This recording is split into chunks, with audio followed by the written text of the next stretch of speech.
शेतकरी पण आहे, शेती पण करतात आणि बाजार बाजार व्यवसाय पण करतात. आई प्रथम तुझं नाव सांग सगळ्यांना. आई दगडू भंडळे. आई तू कुठून येते? पापळेश्वर. आई तुला आपल्या मोलेक्युलर थेरपी बद्दलची माहिती कोणी सांगितली? बाळासाहेब माती फापाड यांनी. एकदा बाळासाहेब फापडे बाबांसाठी सगळ्यांनी ठाऊक घेतली का त्यांची छान आरोग्याचं काम आपल्याला आता बाई भरगडे आजी लागलेले आहेत. आई तुला इथे येण्या अगोदर काय त्रास होत होता? डोका दुखत होता, कमर दुखत होती, कवट दुखत होती, असं असा हात काढता येत नव्हता. आता व्यवस्थित फक्त थोडंफार व्यवस्थित झाली, चालता येत नव्हतं. आता व्यवस्थित चालत जाते. फापळेश्वरा पोट म्हणजे चालत.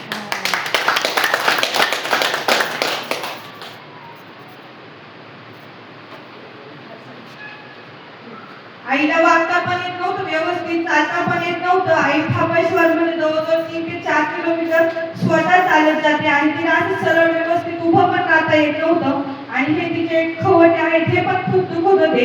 आईचे खवटे पण दुखायला खूप छान असा आराम भेटलाय आणि आईने वाकून तर तुम्हाला सगळ्यांना दाखवली की आईला किती छान असा आराम भेटलेला आहे. तर भंगडे आजीसाठी पुन्हा एकदा सगळ्यांनी ठाऊक घ्यायचे का?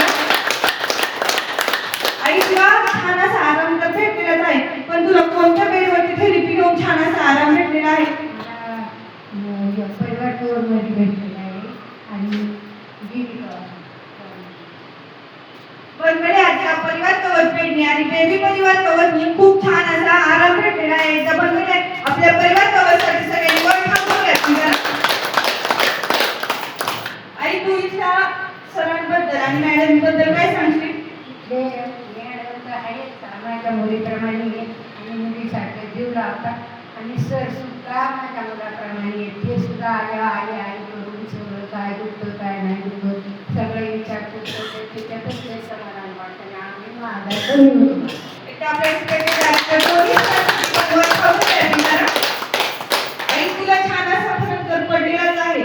मग आपल्या इथे आई बाबांना तू काय संदेश देशील? त्यांना असंच त्यांनी आपल्या तब्येतीसाठी घेत जायचं, निपणाने यायचं.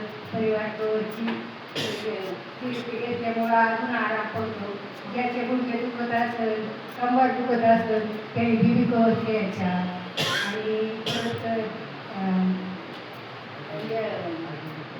अतिबुस्टर घ्यायचा म्हणजे त्याच्यापासून चांगला फरक पडतो. आणि हे नियमाने घ्यायचंच. आपल्याच्याने नाही जरी आपल्याला परिवार कवच घ्यायचा आपल्याला जरी नाही घेता आला तर आपल्या शक्तीप्रमाणे आपण इथे येऊन आपल्या शरीराची देखभाल करायची, यायचंच.